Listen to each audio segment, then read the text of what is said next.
in the providence of the Lord, He led you away from Liberia.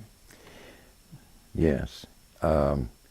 Actually, we made after the first 2 years, Lita got extremely sick, and they recommended us to go back to the States. So we came back to the States for just probably about 3 months. And Mission to the World sent us to a pre-field orientation up in Michigan. They wanted me to go through it and then give my evaluation of it. It was a good. And then they sent me to Wheaton College to take a course in theological education by extension. Then they sent me to Fuller Seminary in California, Pasadena, to take another thing. It was called programmed instruction. It was part of the TEE stuff.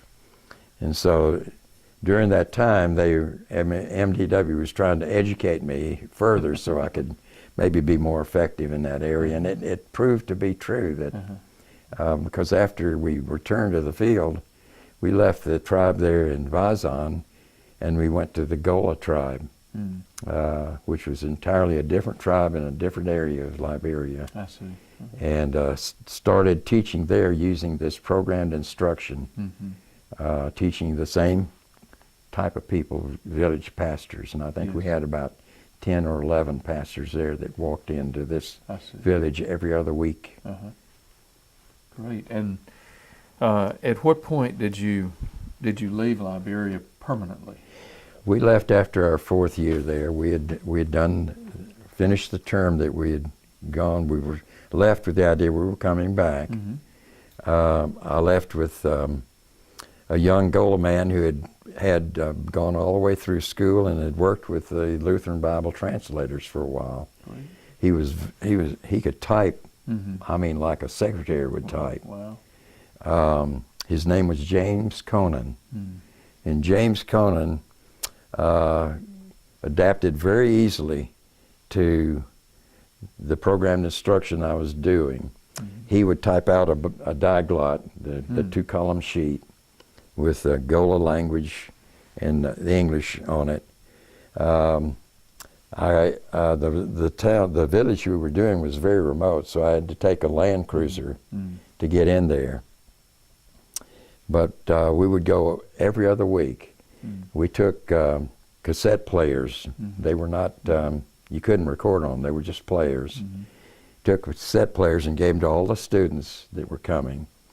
At the county seat, there was a Pentecostal high school there, and I asked the principal of that school if he would teach this stuff to the pastors. He was a Gola man, so he could teach in their dialect. If he would teach it just as exactly as it's written and not include any of his theology or doctrine, and he said that he would absolutely do that. He was faithful to do that. And even one of the pastors that was a student there was completely blind.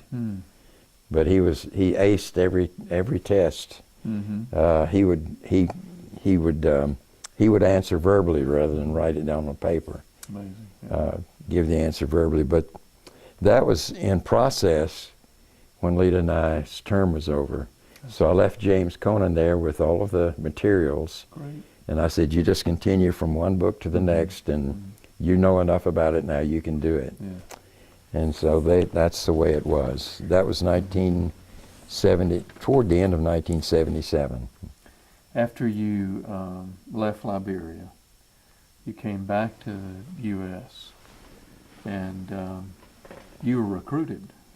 Tell us about that recruitment process, and I think Dr. Barker was involved in that. Yes, the devious Dr. Barker. Yes, he and I can't remember the other man, but they were both on. Frank Barker was head of the chairman of the M&A committee for the presbytery, for Evangel Presbytery. And another member of that came to me at my first presbytery meeting. The other man came to me and said, Grady, we feel like you're the man to do this. We want someone to be presbytery evangelist, church growth consultant. And what that means is that you would organize new works Mm-hmm. in all of the presbytery. And of course, at that time, Evangel Presbytery was probably about 80% of the state of Alabama. Yes. Before they made all of these divisions Yeah. that they have today. So it was a large area to work in. And I said, I just don't feel capable of doing that. I don't feel like I'm gifted to do that. I've never planted a church, actually. And anyway, he said, well, we've been praying about it, and you're the one that your name keeps coming up. Well, the next week or so, Frank Barker called me, and he asked me the same thing. He said, Mm-hmm. we feel like you're the man. Mm-hmm. I said, well, I don't feel like I'm the man. Then Frank called me, and he said, Grady, he said, how about going with me and Hank Thigpen?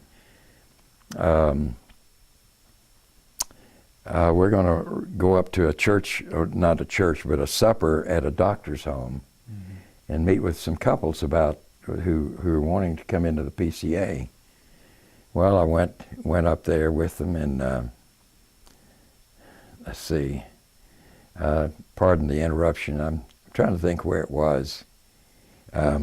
North Alabama, anyway. But anyway, they had the supper, a lot of good fellowship. Then we met in this doctor's den, and probably about 10 or 11 couples sitting around. And they started asking Frank about PCA and what we believed and so on and so forth, what it would take to plant a church and so on. Finally, this one man raised his hand and he said, Reverend Barker, he said, who's going to do this? And he said, Grady here. So that's how Frank recruits people. And of course, I chastised him on our drive back to Birmingham. I'm sure you did. It was Florence. That's where it was, Florence. Yes. Unfortunately, I did accept. Uh-huh. Unfortunately, that never gelled up in Florence. But there were a number that did gel, and There tell were. us about some of those before we get to Evangel. Well, actually, there were 4 before I got to Evangel. Yes, okay. And I can't remember them in exact order. I know there was one in Montgomery that became Eastwood. Strong church. And then there was one that's in Moody, Community Presbyterian Church. We started that actually in Joe Ford's home in Leeds. He was living in Leeds at that time. Not the Joe Ford that's here, Right. but another one. And then there was the Knollwood Presbyterian Church in Sylacauga. Yes. I think that was probably the one after Montgomery, but I'm not sure. Knollwood Presbyterian Church. And then there was one in Avondale, which is out east of Birmingham. That was the largest group to begin with. There's probably 40 people in that group. And they, after I had gotten them to make the commitment and gotten them so far to planting a church, we called a young man, Sonny Ellis, was his name. He just graduated from Covenant Seminary in St. Louis. He was just one. I really liked him very much, and he was a good fit. And they went out to Eastwood Mall, and it's where they started meeting in a rented place there. And in 2 years' time, that church actually just blew up and was scattered, and it doesn't exist anymore. I think they call themselves the Eastwood Presbyterian Church at that time. I see. You we bought that in two parcels. We bought the first parcel and cleared, cut a driveway and cleared out for parking, and we went to Briarwood, who had just done an extensive addition of buildings, and they had an architect's trailer, which was a double-wide trailer that was not set up for living, but set up for architects to use. And we bought that from them, and we placed it on the property, and we were in business. Now, Grady, who were some of those families that were originally involved? Okay, there's Mike and Jeannie Atkinson, Mike and Sandra Beck. Wiley and Jeanette Thompson, Larry and Betty Harris. These were some of the main ones. A lot of them I don't remember anymore, unfortunately. It's just been too long a time. But there were others who were involved. The Brooks. Actually, I stole them from Briarwood. You've heard of sheep stealers in the ministry. I went to them. Somebody said, you ought to get the Brooks. They live down here. And just go and ask them if they want to be a part of it. And we did, and they did. A real asset to the church. And they were a real asset. He was pretty high up in UAB's administrative. He was he was the chief fundraiser for UAB. Those were some of them. Michael Brooks, Mike Axon, and I can't remember whether it was Wiley Thompson or another that were our first elders. We had 3 elders and I think 3 or 4 deacons. I don't remember who the deacons were. But they were good men and did pretty much, I guess, as you do in officer training, went through the Westminster Confession of Faith with them and the Book of Church Order. That was their education, if you will, or preparation for being an officer. And the church we had a lot of good fellowship. There was a special warmth there and fellowship in this group. The only other group that I remember having that kind was Knollwood Church in Sylacauga. Had that kind. But that was our start, and we were having Sunday morning and evening services, and I don't remember whether we had a Wednesday night service at that point or not. But it was just a lot of fun. I took and asked all of the men if they would attend a Bible study at one of the eating places up on 31. That was on Monday mornings, and I think I had 10 men that came, and my purpose in that was not only to do Bible study, but also to evaluate each one of those men for leadership. And I drew from those men for my officers and the leaders of the church, those who were faithful. And we went through one Navigator's Book study, and I said, we're going to do another Navigator's Book study. I'm not going to teach it, you are. And so I said, each one of you men, now you can do it on a voluntary basis, but each one of you men are going to take one Monday morning and teach that subject. And we went through, and that helped me to further evaluate them. That was part of the plant. We had our first missions conference the first year we were in our trailer.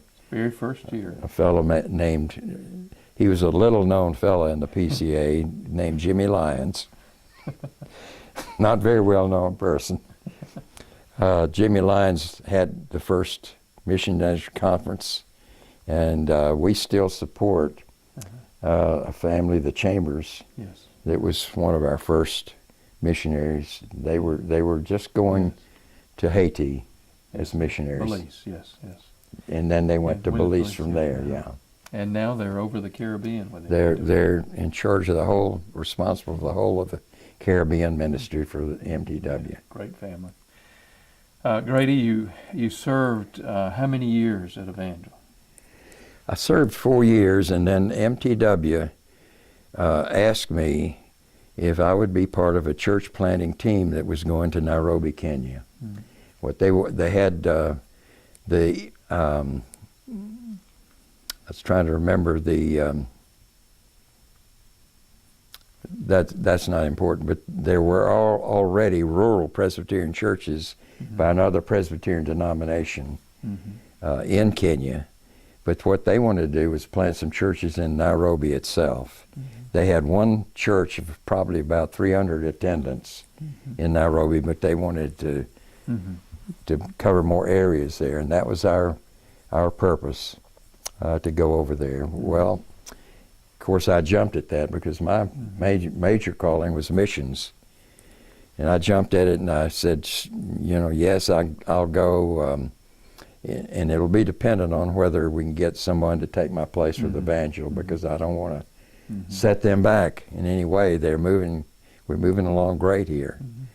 And so we got a guy named Carl Stevens, who was a very brainy guy, who stepped in and was preaching on Sunday mornings and doing what he could. We went to, we raised our support.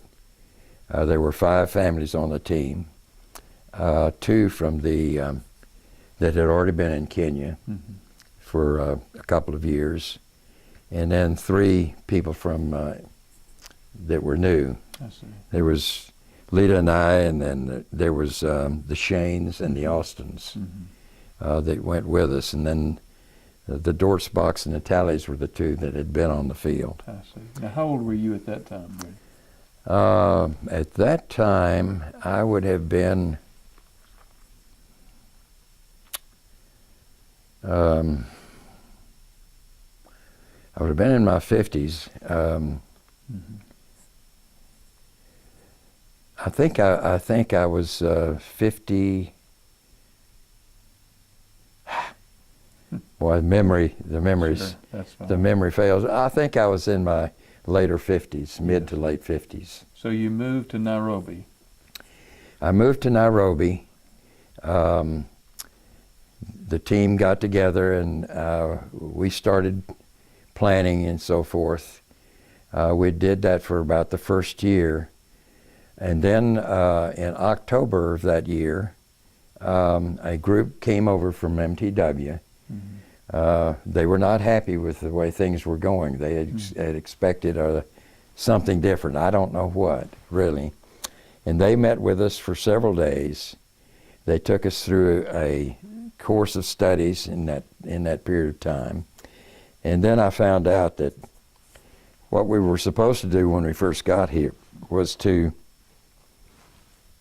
devise a plan of action from soup to nuts. Just how we were going to do this, what our group's first target area was, and so on. And that wasn't being done. The second thing we were meeting with the pastor of the large Community Presbyterian Church, which is a large church in Nairobi, meeting with the pastor and the elders every week. In doing this, the team leader was instructed that it was a team only. In other words, no nationals on this team, no nationals involved. You do that later. Well, they were involving nationals, and that's why this group came over.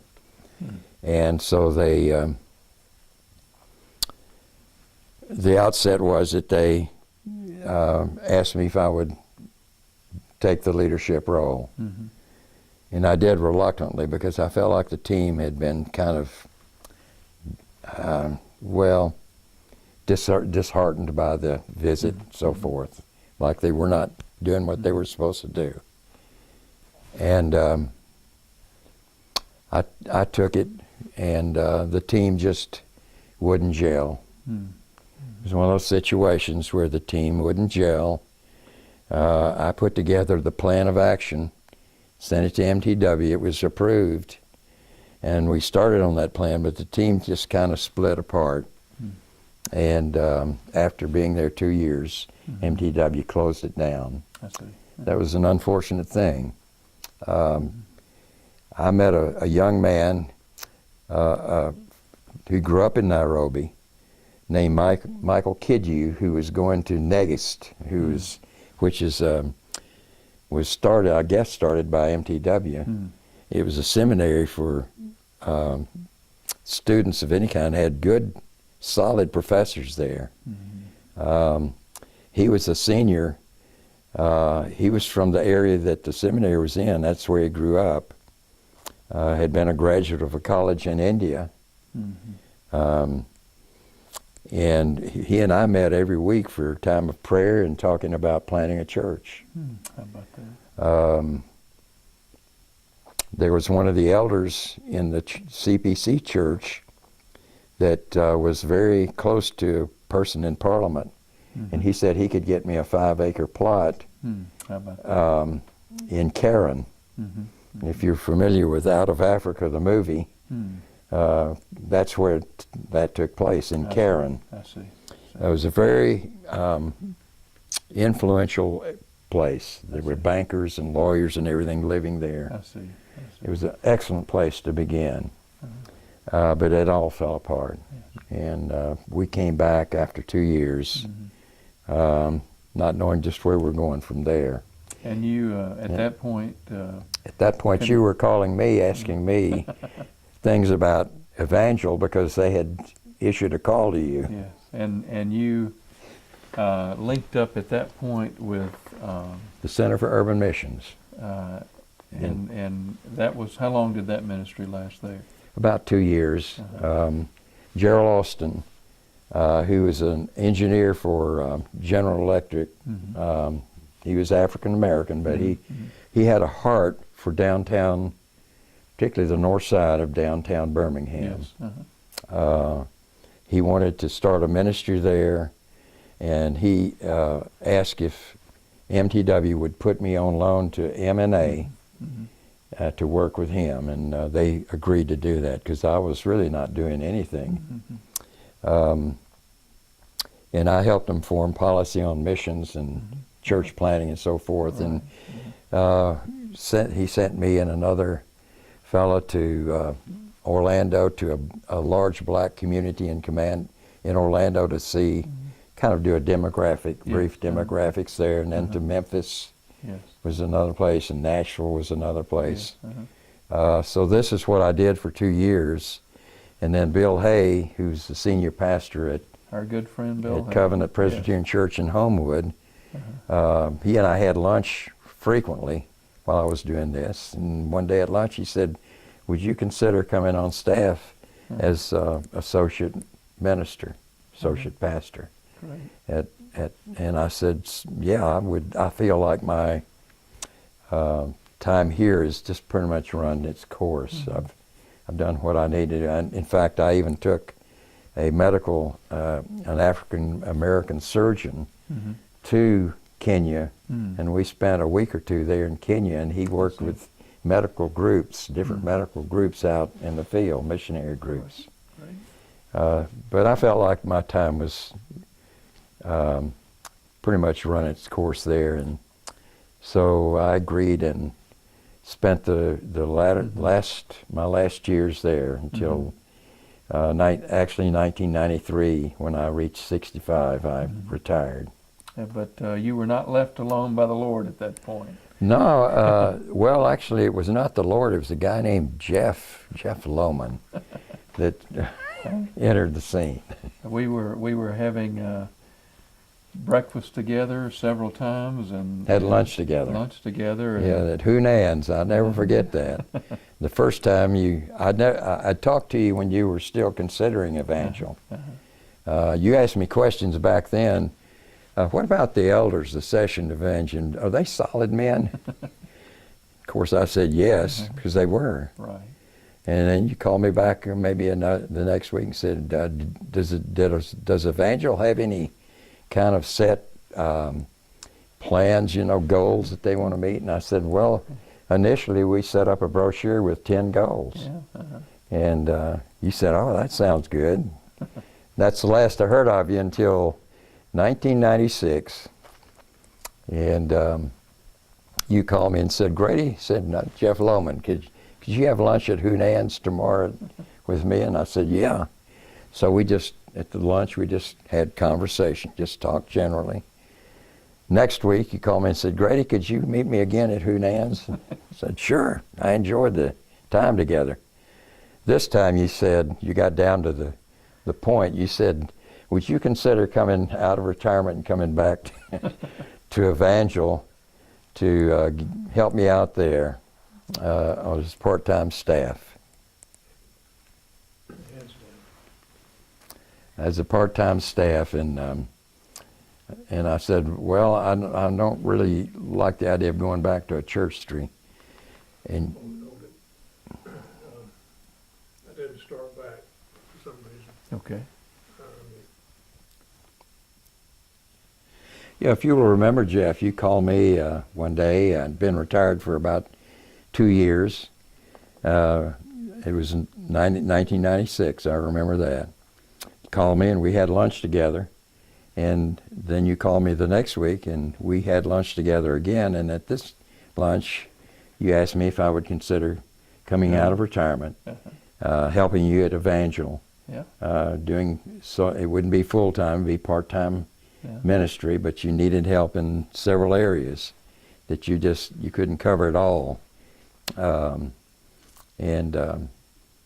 agreed to do that.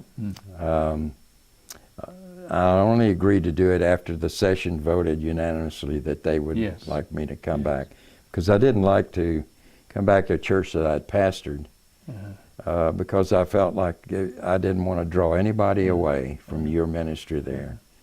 And of course we had a lot of close friendship with a number of people here. Yeah. And they were thrilled that you were coming back, and so I came back to help us. Yeah. And you told me you wanted me to work on the missions, that the missions really was not much at that point, and that's one place I started. I was trying to remember. Helped with administration. Administration. Yes. And I spent from 1986 till around 2003, just before we moved from the original location to this building. Yes. And at that time, I think that was around 2003, I felt like that I needed to go out to the fields again and kind of graze.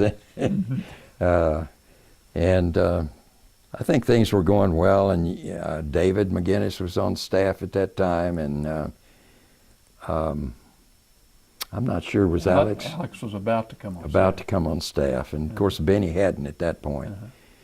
And things were going well, and I remember that I was getting out of my car, Lita and I were getting out of the car at the Walmart up here, and my phone rang, and I answered it, and you said, "Grady?"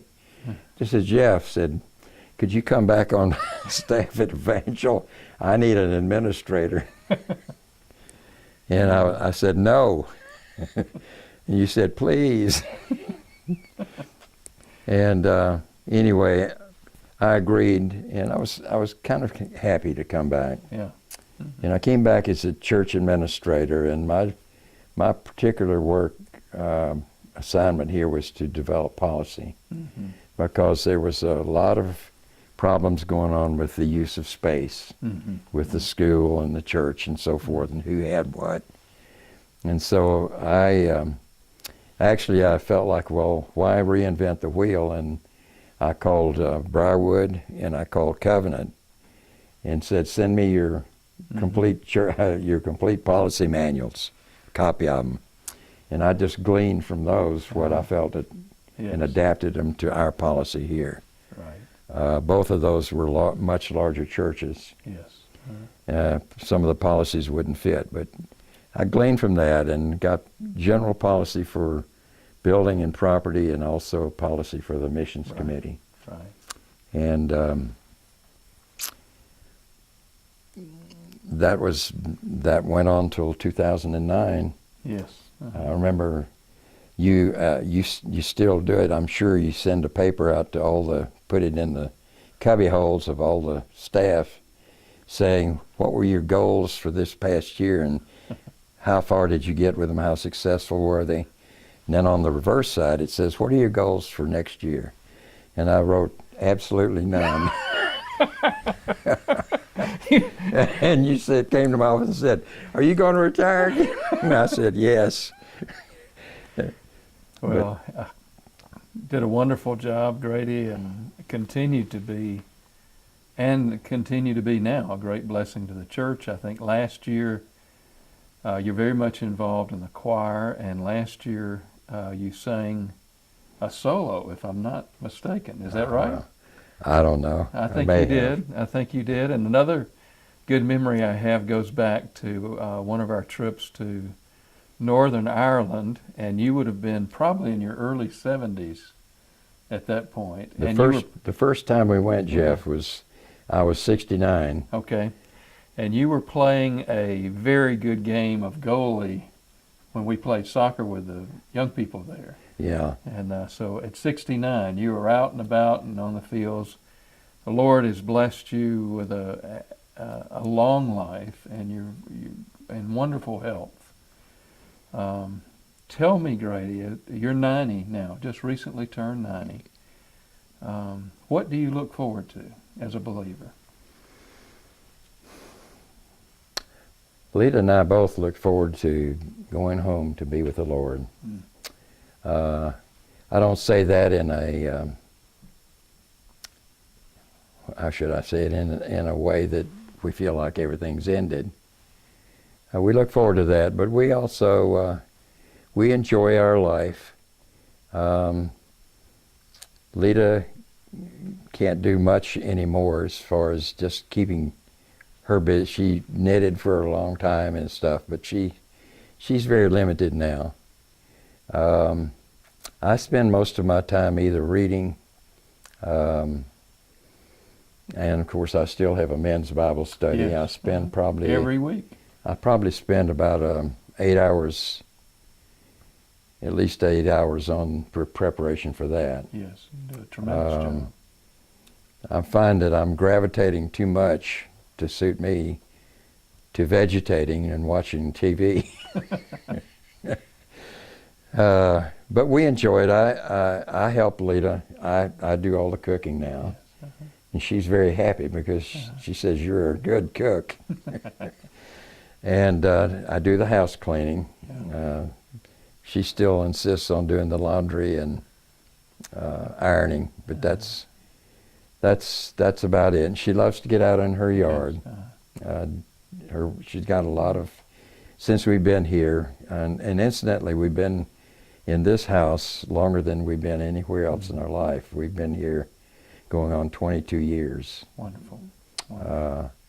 And in that time, we've developed flower gardens that I've helped Lita put in, and she spends time in that. And then she's a weed killer. She goes out and plucks all the weeds that she can find in the grass. Yes. But no, we just enjoy life. There are times when I wish that I could make just one more short-term mission trip back to Ireland and Scotland, particularly Scotland. We tried about 3 years ago. So your stamp is very much on this church in many places, and one of the principal places is certainly in the area of missions. And a few years ago, we named the name of our annual missions conference the Grady Simpson World Missions Conference. And Evangel now has averages about 100 people a year going on some type of a missions trip. And a lot of that has to do with the foundation. Much of it has to do with the foundation that you established, Grady. And so as a church, you definitely set us on the right course in discipleship and evangelism and missions. And we're very, very thankful that God in His glorious providence chose you to be the person that was used by Him to found this church and bring those original families together, many of whom are still very much involved in this church, which is unusual for a church just getting started that's lasted now for, I don't know what year we're in, close to 40 probably. We were organized, officially organized by the Presbyterian Commission in July of 1980. Yes, so we're getting close to that. So you're getting close to 40 years. Yes. Anything you would like to close with? I've just enjoyed the time. I enjoyed the time organizing these churches. When I began, of course, I did reluctantly and doubting that I had the abilities or the gifts to do anything, but God proved me wrong. And all of the churches except the one that failed, all of them are still existent, are still vibrant ministries there. I think Knollwood has a school there, and I think I know that the community church out in Moody at one time had a school. And I don't know Eastwood whether- has a school, yes. So I feel gratified that the Lord has chosen me. And as I've said several times before, I just feel like that there's nothing special about me as far as I can see. I feel like that I was one of the tools on God's workbench, and He happened to choose me. It was by His providence and His design that He chose me to do anything that was really worthy. Praise the Lord. To Him be the glory. Amen. Thank you.